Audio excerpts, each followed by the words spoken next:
darsu 6 wa arkanu salati ko fiitugale julde ɗen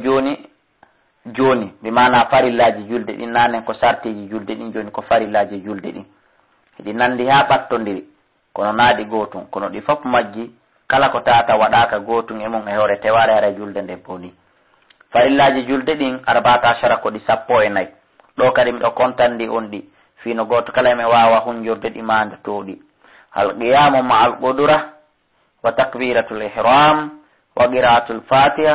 wa ruku' wa rafu minhu wa sujudu al-a'dha'i sab'a wal i'tidalu minhu wal jilsatu bayna sajadatayn wa tama'anina fi jami'il arkan wa tartibu wa tashahhudul akhir wal julusu lahu was salatu ala nabi sallallahu alayhi wasallam wa taslimatan ko farillaji julde ɗinni hiɗi lutodiri e ka lakdari seeɗa hiɗi lutodiri e defte goo seeɗa defte boyi juulugol ene laaɗongol wona jeeya ɗum e farilla ko jeeya ɗum ka sunnaji julte amma kanko mo waɗi ɗum mi mana ka farillaji julte famike ka e ko nantata ɗum aren ka firo alqiyamu ko daragol ma alqudrati wondude e wawgol ko andingol en siɗa wawi darade juula a juuɗike ma a waalike hara julde ma nden nde ƴettatake so tawi noon kadi hiɗa mari ganto nawnare ma goɗɗungo ma nayewu e ko nantata e ɗum a jooɗike hay fi goɗɗo goɗe kadi kirittikima haray amara bakkatu e mum wa takbiratul ihram e allah akbar harminirɗo on wa qira'atul fatiha e janngol fatiha wa ruku' e waɗugol ruku' wa rafa'u min e ɓantagol iwaka ruku' wa sujudu e waɗugol sujudu mi mana sujjugol al-a'dha'i sab'a e dow tere ɗen jeeɗi ko woni ɗen tinden e kinalngal woni 2 newe ɗen ɗiɗi woni 3 koppi ɗin ɗiɗi woni 5 teppe ɗen ɗiɗi mi mana ɗum ɗo woni jeɗɗi ko ɗum tere jeɗɗi sudde jeteɗe ɗen e hoore mum wala i'tidal e fotodirgol minhu e muɗum wal jilsatu e joɗagol bayna sajadatayn hakkude sujudeje ɗen wa tamaninatu e deƴugol fi jami alkaran e dendanangal tugale ɗen wa tartibu e rewnidigol wa tashahhudul akhir e tayye sakkitoron wal yulusula e joɗanagol mo salatu e julgol annabi e do annabajo sallallahu alaihi wasallam wa taslimatan e salminagoji ɗin ɗiɗi arrukunul awwal ɗon noon ɗo kadi ɓe firana en kadi gotal tugalal aranangal e tugale julɗe ɗen alqiyam ko daragol ma alqudrati wondude e wawgol hollije kasi ɗa wawi darade a darike iɗa wawi ko ɗum darade juula a tawike pas a jooɗi a juuli haray ɗum ko wattugol li en wiyata julde ɗen ƴettatake kono ko wattugol yiili wa dalil qawluhu ta'ala hafizu rene on fo ala salawati e dow julɗe ɗen wa salati usta julde hakkundere nden mi mana nden ko julde alansara wanno riwaji ɓurɗi jiccude ɗin wi goɗɗi goo no wi wona nden ɗon wa qumu daran ɗon lillahi wonande allah qanitin hara ko on yankinaniɓe mo nam e wiɗen tugalal aranangal e ko daragol wondude e wawgol wa dalil qawlu ta'ala hafizu rene ala salawati e dow julɗe ɗen wa salatu usta julde hakkundere nden wa qumu darano ɗon lillahi allah qanitin hara ko on yankiniɓe afani tugalal ɗimmal ngal e tugale julɗe ɗen mi mana farilla ɗimma on takbiratul ihram ko allah akbar harminirɗo boyino falja ɗon ara tawa hewtito yimɓe ɓen ka julde ara daro turon ka wadde takbiratul ihram on ko farilla wa dalil on hadis ko hadise nelaɗo ɓe maki tahrimuha ko harminta kala ko wona julde nde at-takbir ko allah akbar harminirɗon wa tahliluha ko daginta piiji ɗin at-taslim ko salminago wa ba'daha en takkay ɗon ɓaawo o takbiratul ihram ɓaawo on farilla ɗon woodi sunna on takkotukun ɗon al istiftah waɗugol ngol du'a istiftah wawa on sunnatun ko sunna fi en takkendirimo e farilla o nayen sikku kanko ko farilla kanko ko sunna mo juuli waɗalmi wona fus bakka to ala e julde nden ko woni noon waɗuɗo mon on ɗon no ɓuuri mo baraji eyno du'a on ɗo du'aji boyi no ari kono hiɓe addani en ɗo du'a goto ɓurɗo raɓɓuɗude ɓurɗo lollude ɗum gawlu ko makugol makko kanko juulo on subhanaka allahumma wa bihamdika wa tabaraka smuka wa ta'ala jadduka wa la ilaha ghayruka addugol ɗum ɗo e wa mana subhanaka allahumma hiɓe fiɗande en ɗum ko woni ma'ana firo e sena e wodanima ko ayo allah ay unazziuka miɗo laɓɓina attanziha laɓɓinande allah e ka yowitinde bi jalalika e mangu maɗa ngu wa bihamdika e ko woni firo yettugol ma ay sana'un alayka ko mantore wonde e maɗa wa tabaraka smuka ko ɗum woni e inde maɗa nden mawni ay albarakatu barkikin tunalu hino heɓoro be dhikrika sabu jantakol indema wa ta'ala a towi ay jallat ko mawni azamat ko teddungal maɗa ngal la ilaha ghayruka firumu ay la mabuda ala reweteɗo fil ardi ka leydi wala fi samai wonaka asama bi haqqi e gonga siwaka ko hinama an ya allahu ko ayo allah subhanahu wa ta'ala ko ɗum firumu on ɗon. a'udhu billahi minash shaitanir rajim. si on tigi waɗi takbiratul ihram on ha o gayni o jangi du'aul istiftah on o gayni o wattay ɗon ujubinnagol ngol uju billahi minash shaitanir rajim. ɗum ɗo ka darde aranere darɗe hedditiɗe ɗen on tigi waɗata hande kadi du'aul istiftah o waɗata kadi a'udhu billahi kono noon darde be o wi'ay bismillahir rahmanir rahim e suundi tagol si o janga fatiha o. mana a'udhu mana firu ɗum aluudu ko miɗo moolo waltaji miɗo takko wa atasimu miɗo dandino bika sabu ma ya allah mina shaitan immorde nduɗo shaytani arrajimu raɗaɗo almatrudu raɗaɗo almubadi woɗɗintinaɗo arrahmatillahi ga yurmede allah nde la yadurruni fi wotandu lorran fi dini dina an kam wala fi duniya wona kaɗuna.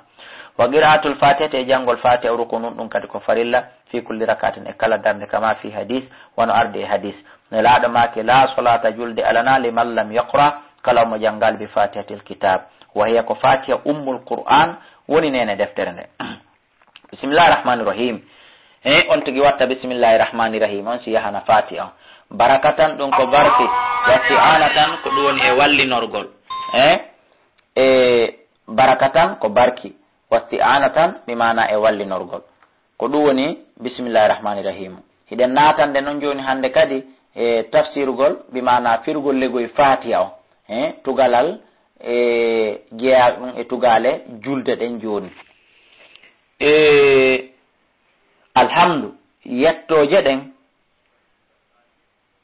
ko wiyete kon alhamdu sana'un ko mantore mantugol allah subhanahu wa ta'ala. wal alif wallam alifon e laamon al istighraq ko yuulu ɗum itti jami'il mahamidi dendanangal yettoje ɗen tabintinani allah tun.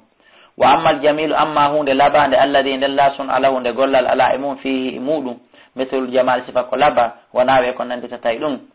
fasana e bihi mantugol ɗo yusamma hino wi'e madhan mantore la hamdan ko ɗum woni wona yettore. en faami ka rabbil alamina firu ɗum ɗon rabbu jeyɗo huwal ma'bud ko woni reweteɗo on alkhaliqu rasiqu lmaliku lmutasarrif kanko ni taguɗo on arsikowol lamɗo on firlisotoɗo on murabbi kanko ni ko ne'iri jami alhalqi dendanangal tagu kumbin ni'am sabu nema makko kam.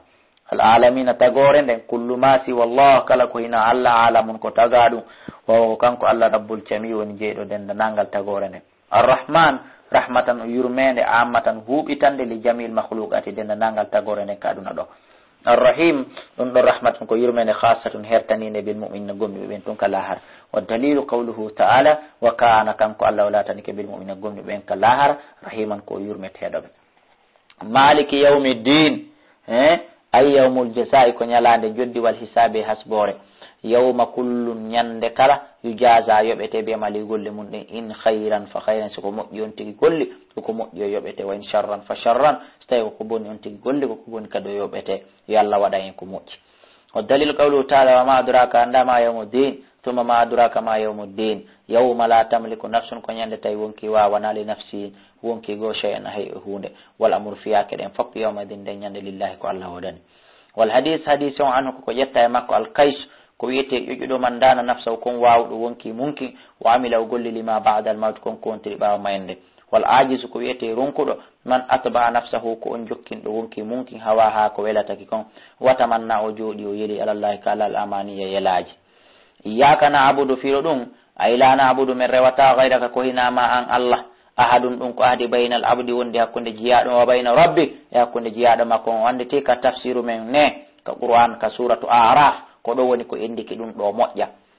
o tafsir ɗo be jogindire e tafsir on ka suratu araf aya wonɗo ɗon on so tawi woni koye faamu moƴƴa haray on yahay fon ton ɗaɓɓiton ɗon. kala mo heɓal feere ɗum yo noddu ka numéro téléphone 67 60 53 09 même numéro e réseau ji ɗin fo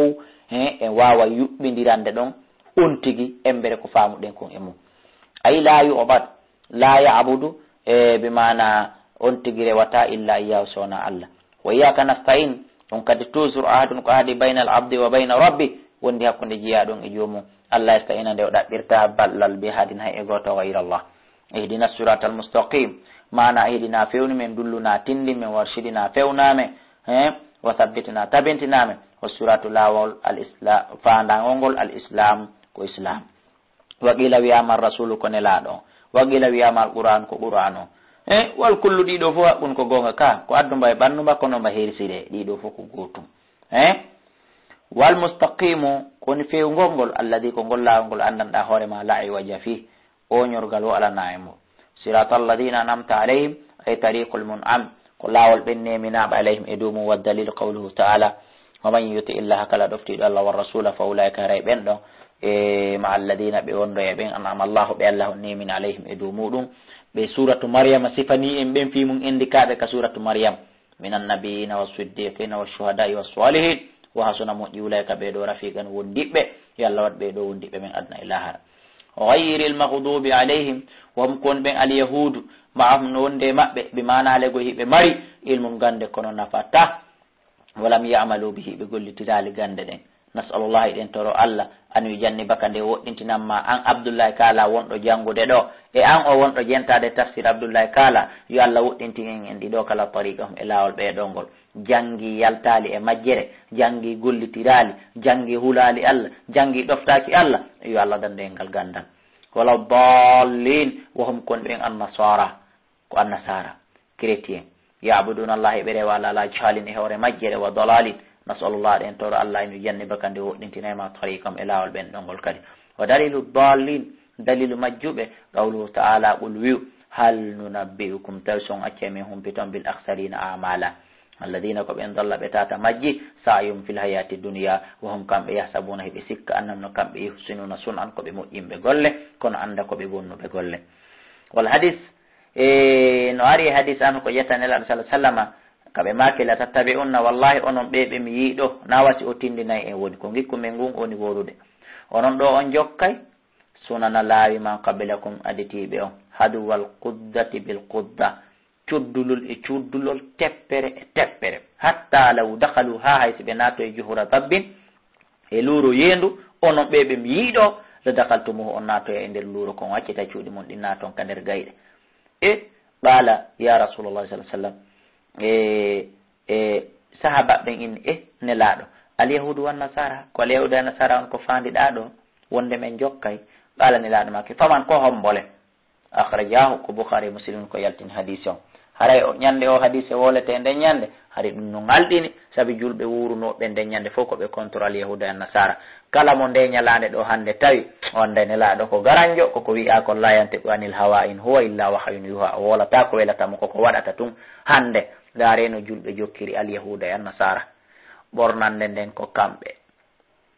jamaji ɗin kono ɓe waɗirta noon comportement ji ɗin kono ɓe waɗirta noon don none denda nangal alhaaliji ɗin yo allah wo sansin en ɗum yo allah accintin en ɗum o wotina en comportement islam wala hadis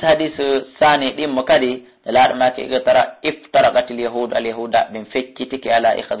ihda wa sab'ina firqa dow pecce 70 waftaraqatil nasara an nasara kadi feccike senditike ala 72 firqa pecce 70 wasa taftariqu hadhihi l umma aray kadi ka sendito ɗeɗo mofte ala 73 firqa e dow pecce 73 kulluha ɗeɗo fof musidɓe julɓe finnar kaka nder yiite illa wahidatan sona feccere wotere yo allah tawnu en e nden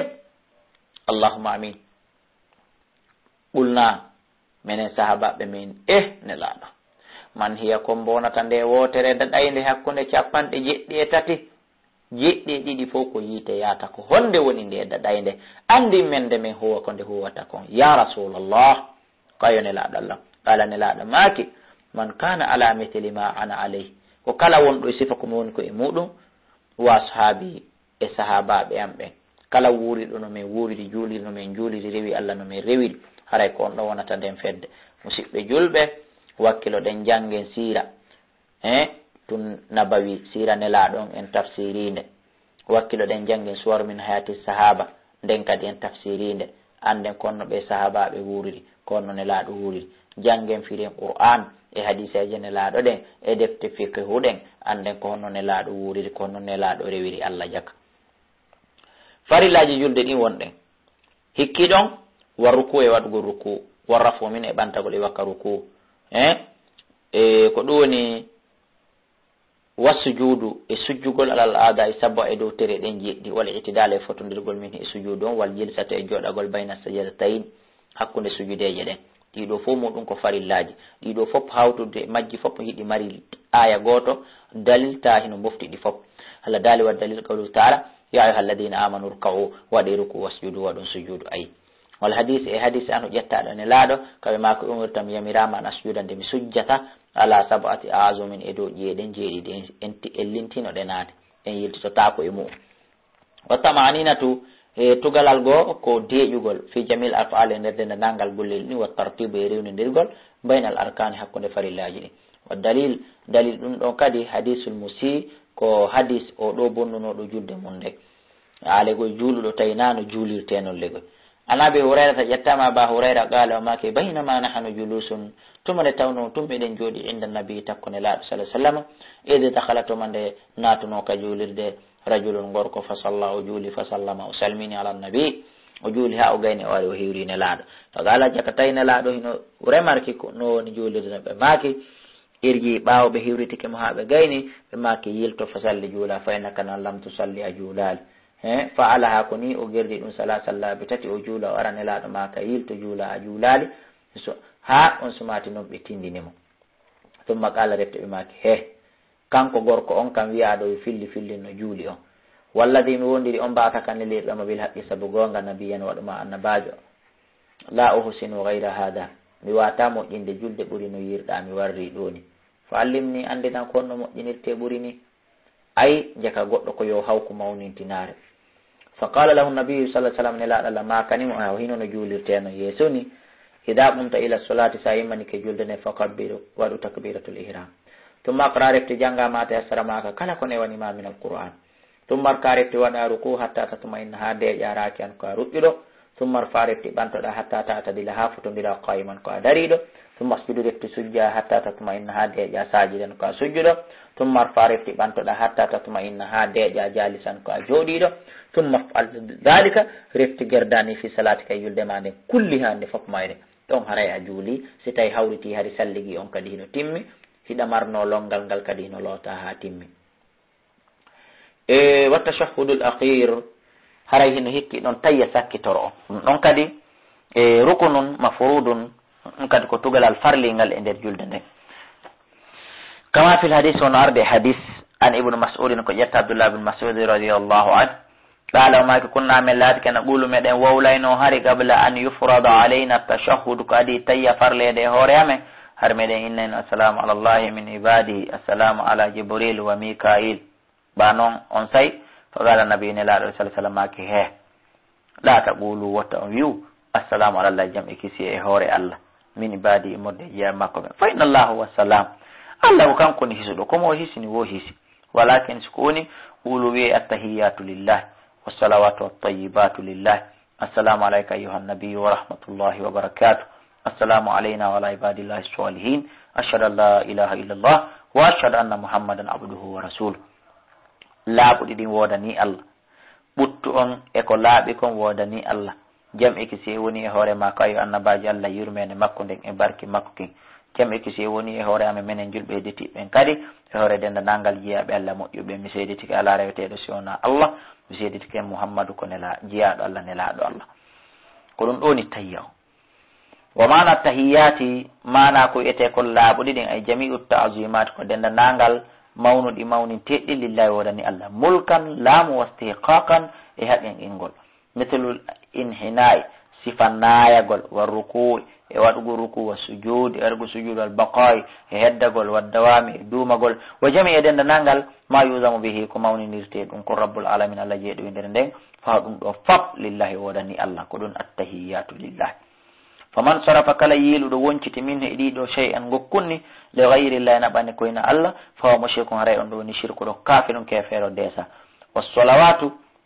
ko wiyete salawatu mana firo ɗum jami'u da'awat ko denda nangal du'aji ɗin o gila wiyama salatul khams ko julɗe ɗen joyi wattayibatu lillahi laaɓuɗɗin ay allah tayyibun ko laaɓuɗo wala yakbal o jaɓata min al aqwali immorde konguɗi wala amale golleli illa tayyibuha si wona ko laaɓi ko imo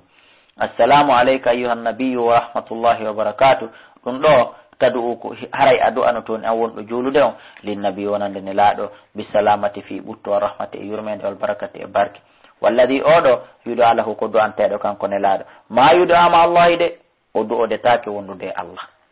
kanko ne laaɗo ko du'anteɗo wona o du'orteɗo few si woni noon ne laaɗo du'ortake wona cheikhu kaari e sérin kaari e moodi kaari e alaji kaari e ceerno kaari haray selli yo du'ore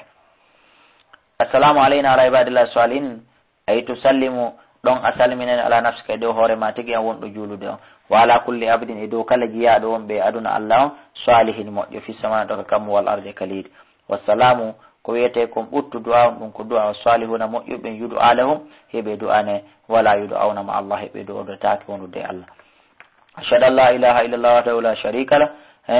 tashhadu ɗum a seedito toon shahadatal yaqin seede yagal pellital allah yo baɗa wonde ko ɗum woni rewetake fil ardi kaleydi wala fi sama wona kasam bi haqqin e gonga illallah wa shahadat e seeditagol anna muhammadan rasulullahi bi annahu wonde kanko abdun ko jiyaɗo la yo baɗo rewetake de wa rasulun kone laaɗo la yukadibu noon o fennetake kadi bal sikoni ko honɗum yo taw ko ɗofteteɗo o yuttabaw o jokke sharrafahullah allah teddinirimo bil ubudiyya wongol jiyaɗo wa dalil qawluhu taala tabaraka alladi moƴƴere allah nden heewi nazzala al furqana jeppinɗo nde ɗo sendinirde gonga e fenale ala abidihi e dow jiyaɗo makkon liyakuna fiyo o wonan lil alamin onande tagore nden nadiran wajotoɗo haray so tawi ɗum feƴƴi on tigui waɗay du'a salatu ala nabi e nder tayya o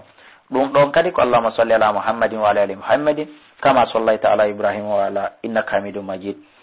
assalatu ko wiyete kon ɓuttu min allah immorde ka allah julde immorde ka allah sana'uhu ko mantugol mo kanko allah laaɓde e dow jiyaɗo makko on fil malayil ala ka mbatu dow dow bimana hakkunde malaikaɓe ɓen kama haqqal boukhari wona imam boukhari fillori fi sahih ka deftere makko sellunde an abil aliya qala o wi salatullahi julde allah sana'uhu ko mantore makko legoy alaabde do jiyaɗo makko fil malayil ala kambatu dow wa qila wiyama an rahmatu ko yurmende wa sawabu ko jicci kon al awwal ko aranun ɗum wa min al malaikati immorde malaika ɓen al istighfaru ɓe mana du'a malaika ɓen julde malaika ɓen ko ɓe juulata goɗɗo alegoy kamɓe ko waɗangol mo istighfar ɓe mana torano mo on tigi allah yo allah yaafumo wa min al adami julde nden immorde ka yimɓe ɓen addu'a ko du'agol ko ɗum ɗo wiyete ɗum wa barik waɗo barke ay wama baadaha e kala ko woni kon ɓaawo mo sunanu aɓo walini wa afu wali kala konguɗi e gollel wal wajibatu waɗɗi ɗiɗin ko faandi kanko cheikh abdoul wahabi waɗɗi ɗin mi mana ko sunnaji julde ɗin tamaniyatun ko ɗi jeetati pet farillaji ɗin andi ko ɗi 14 sartiji ɗin andi ko ɗi 9 amma farillaji ɗin ko ɗi jeetati kon ɗo woni ɗi jami'u takbirati dendanagal bihi allahu akbar woleteɗo julde nden gayra takbirati l ihrami harana allah akbar arano ko sunna